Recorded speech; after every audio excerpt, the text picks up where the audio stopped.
The leader bike market is absolutely cutthroat. It's here that manufacturers display the best of their engineering capabilities. And in 2019, that ante is upped a little bit.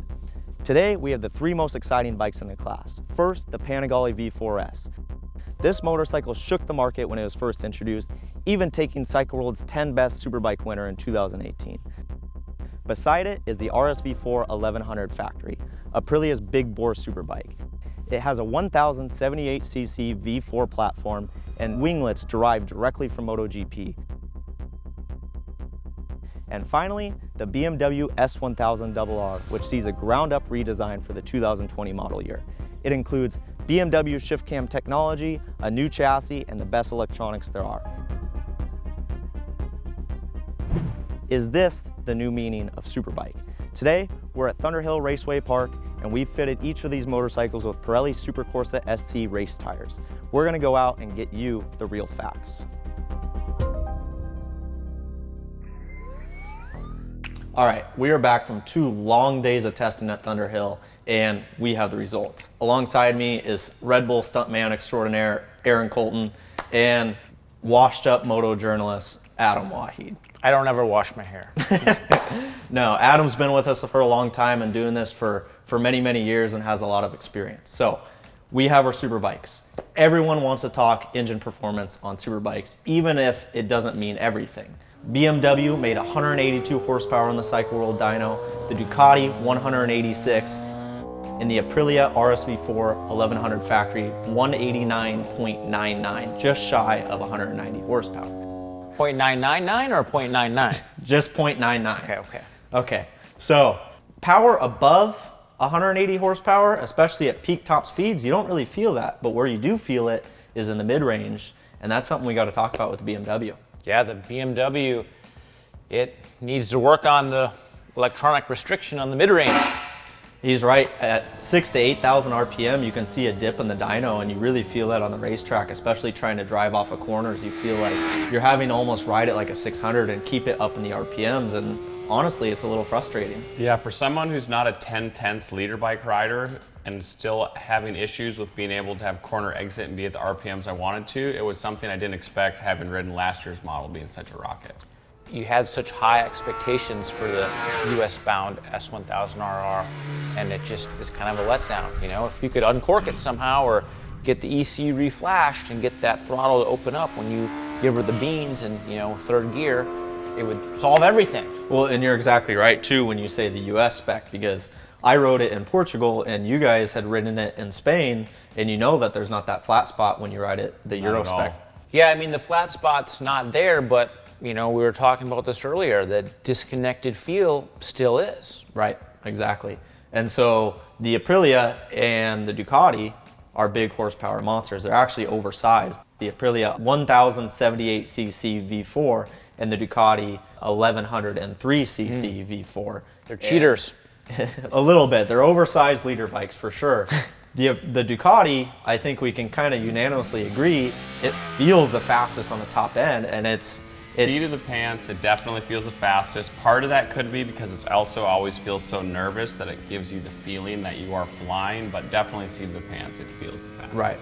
The Aprilia's power band, according to the dyno charts too, is just so linear. You get on it and you just continuously drive, smooth, where the Ducati has a little bit of a hit to it. Yeah, comfort zone. Aprilia had big comfort zone. Exactly. That Panigale V4, like if you want an exciting bike that's gonna scare the bejesus out of you, that Panigale, in a good way, maybe in a bad way if you can't hang on, but it is a very exhilarating bike to ride. You're not lying. And the electronics is a big part of taming these superbikes down. And personally, I felt like the Ducati actually had the most refinement in the electronics package. And it actually has a way, especially with the Ducati slide control and traction control, of just making you feel like a superhero. It's like a flat track slide that never really gets any further than that.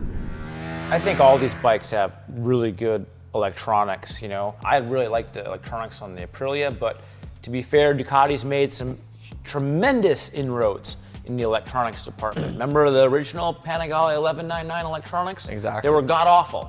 So they've made some real inroads. But I mean, it's cool that all these bikes have really advanced electronics that you can literally tailor to the way you ride or where you're riding, you know? And we've talked a lot about the Aprilia and we've talked a lot about the Ducati. We haven't really talked about this. We touched on it earlier, but it feels muted. It feels numb when you roll on the throttle.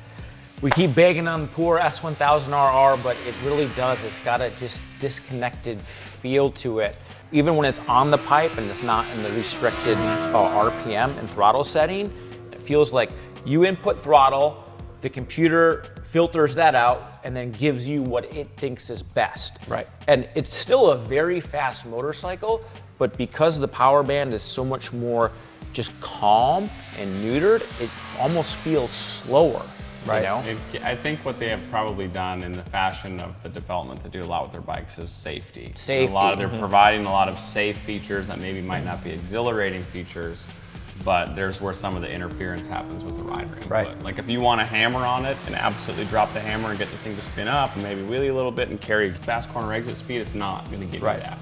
And it's a matter of feeling like they've overdone it, and you can see that toggling through all the settings. There's 4 different modes of traction control and then 19 different settings within. Like, it just feels it's too complicated and too overdone, and I think it just hurts its performance on the racetrack and on the street. It is, I mean, kudos to BMW for offering a lot of adjustability in this motorcycle in terms of electronics, but realistically, it's going to take you a couple days and a pile of rear tires to get through all of those settings and figure out the one that actually works for you. It's going to be multiple track days, multiple street rides, getting figure out what settings and tailorings you actually want. It's an endeavor to search through it. Each one of us kind of spent a little bit of time with it at the track and both on the street trying to figure out the settings and turn it off. yeah, Push everything off. All off is the best option sometimes, but that wasn't commonly an option with this one, what we struggled with. But.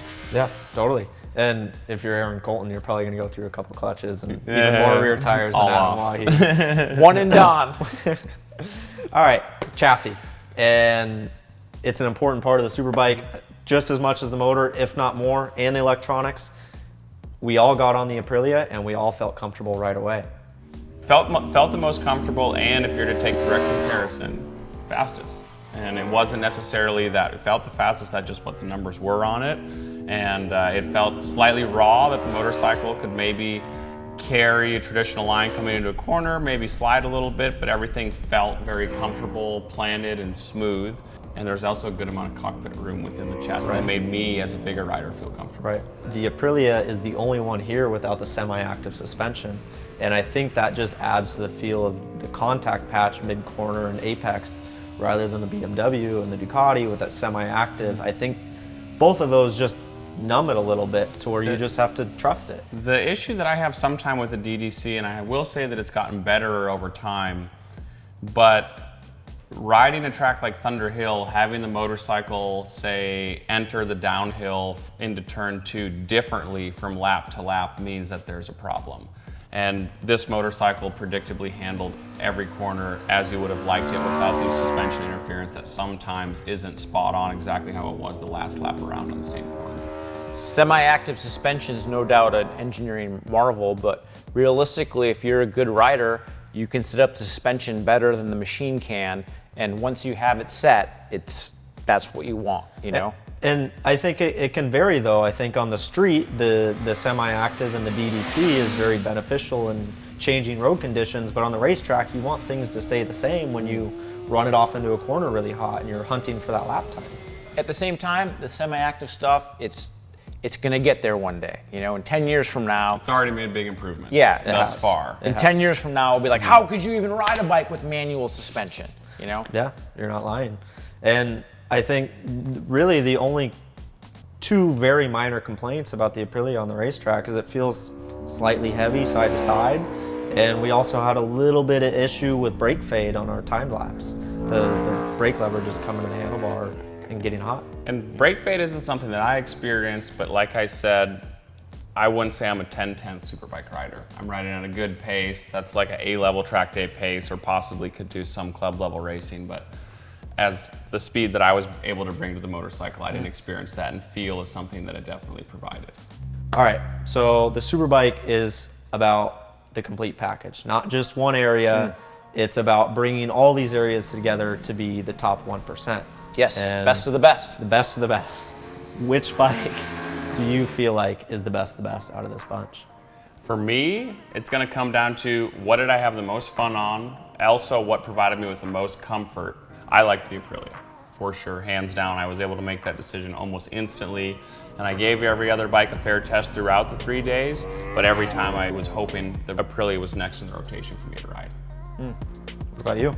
Well, you know, I've always loved the S1000RR ever since it came out, and I wanted to love this S1000RR. I wanted to love it, and there's definitely some features I really like about it, how agile it is, how quick it is to change direction, the improved ergonomics, but it needs a reflash for it to even be sort of competitive. Right, that dip is just too much. It's too much, man, it's too much. It needs a reflash before it can really compete with these other 3 bikes.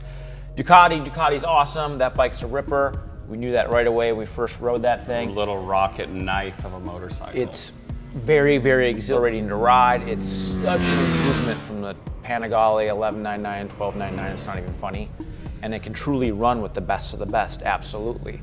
But it's a wild ride, man. I always say it feels bound up, and for me to go fast on it, it takes more mental capacity than it does on the other motorcycles. Yeah, you can for sure go fast on the Panigale V4, but it's gonna be sketchy and it's gonna wear you out, but it will be fun. Which brings us to the Aprilia RSV4 1100. You know, this motorcycle is fast, it handles good, it's comfortable. In a way, it's the same old RSV4 that we've always loved, just refined. And it just does everything well, and it still sounds badass.